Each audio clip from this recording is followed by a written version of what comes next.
Al-Fatihah.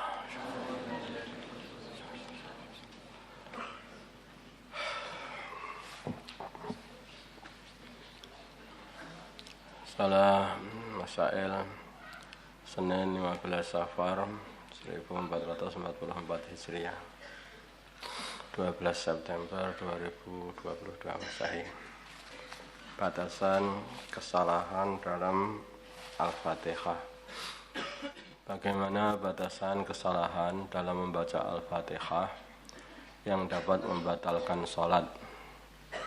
Kesalahan dalam membaca Al-Fatihah yang dapat membatalkan sholat. Batasannya adalah kalau sampai merubah makna seperti menambah huruf, tidak membaca tasdid, mengganti menambah huruf mungkin yang memanjangkan perkara yang tidak dipanjangkan, maksud itu. Tidak membaca tasdid, mengganti huruf, merubah harokat sampai merubah makna, maka sholatnya batal, kecuali kalau ia tidak mampu membaca dengan benar. Catatan, masalah rukun qauli, rukun yang berupa ucapkan yang harus diucapkan dengan benar adalah ketika takbiratul ihram. Allahu Akbar itu harus jelas. Terus membaca surat Al-Fatihah, membaca tahiyat akhir, dan membaca salam Assalamualaikum warahmatullahi wabarakatuh.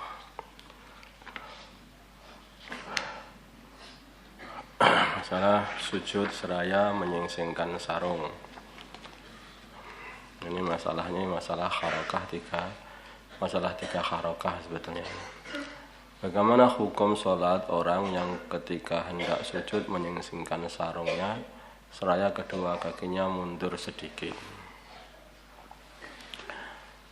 Ini kalau dia itu membuat gerakan 3 gerakan lebih, maka dia itu batal sholatnya.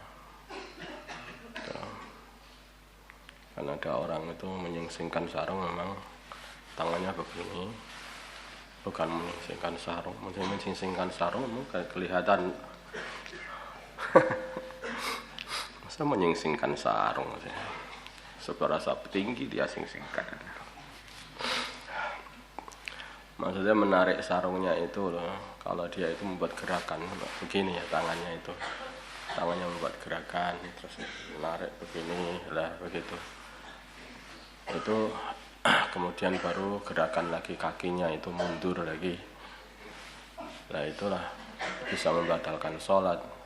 Tapi kalau dia itu menyingsingkan sarungnya itu tanpa harus membuat gerakan banyak, ya seperti hanya begini aja gitu. Nah, kan ada orang menyingsingkannya begini, gini, begitu aja. Yang bergerak hanya jari-jarinya saja, sehingga gerakan tidak lebih daripada 3 atau lebih harokat, lalu maka ya tidak apa-apa. Intinya hanyalah 3 harokat saja.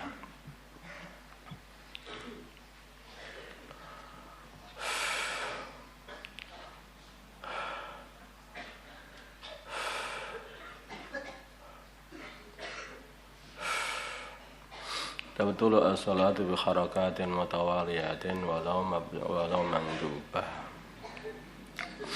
Jangan sampai 3 harokat ya. Kamu hilangkan gitu. Dan harokah ini 3 harokat itu yang berurutan. Nah, biasanya kalau orang mau turun, mau sujud itu selalu berurutan. Berarti sisingkan sarung, kemudian dia mundur. Nah, yang seperti itu. Dan itu sudah menjadi kebiasaan. Kalau orang nggak biasa tetap terus akhirnya di tempat berdirinya sering, ya itu walaupun sholat sendiri juga berbuat seperti itu. Kayaknya kalau dia ini kayak mencari tempat kosong, namanya, biar agak jarak dia sama soft depannya agak lebih panjang. Dikasih soft selebar pun atau soft yang panjang pun juga tetap berbuat seperti itu. karena sudah jadi kebiasaan. Masalah shaf kosong dalam sholat jamaah.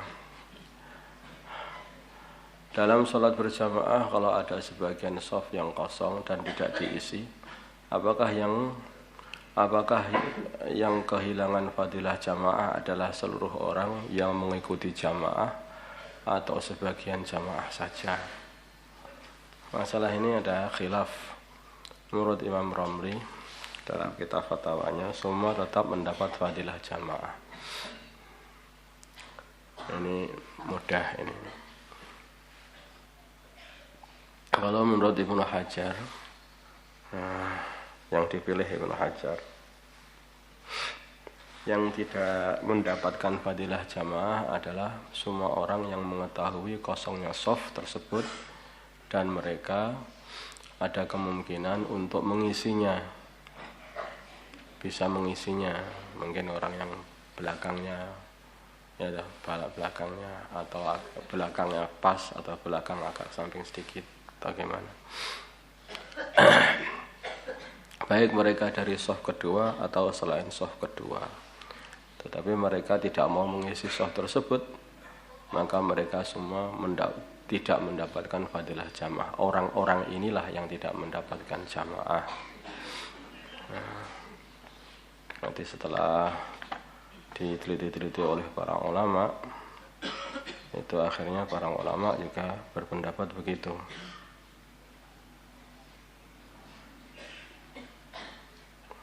Jadi yang tidak mendapatkan fadilahnya jamaah adalah semua orang yang bisa mengisi shaf tersebut dan ia tidak mengisinya, maka mereka sajalah yang kehilangan fadilahnya jamaah.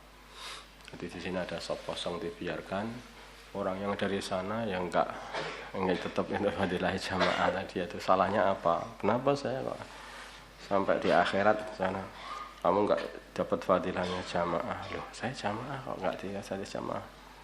Ada shaf kosong di sana, enggak ada yang seperti itu. Yang seperti itu enggak ada. Kalau dia sudah enggak tahu, ya berarti dia tetap dapat fadilahnya jamaah.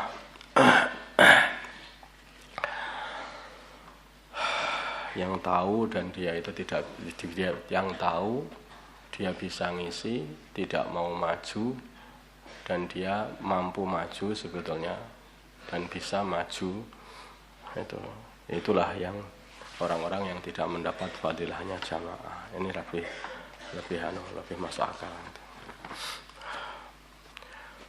Keluar dari shaf karena batal wudunya. Bagaimana cara keluar dari shaf yang benar bagi orang yang batal wudunya ketika sholat berjamaah sedang berlangsung?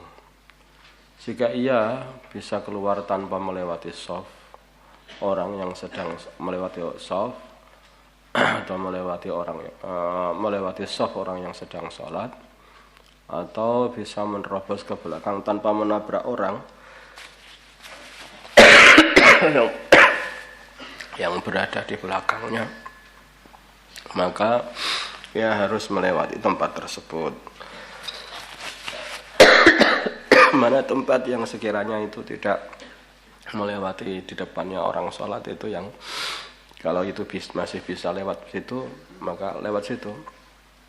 Kecuali kalau shaf itu rapat banget ya, dari belakangnya rapat banget sehingga dia tidak bisa melewati, kecuali harus menggeser dada-dada orang dari arah kiblat.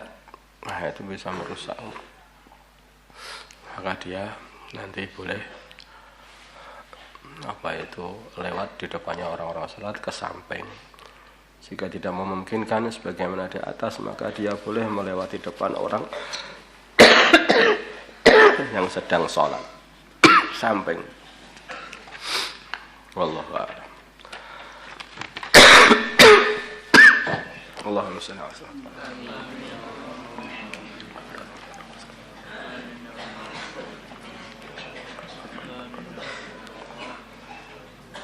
Alhamdulillah.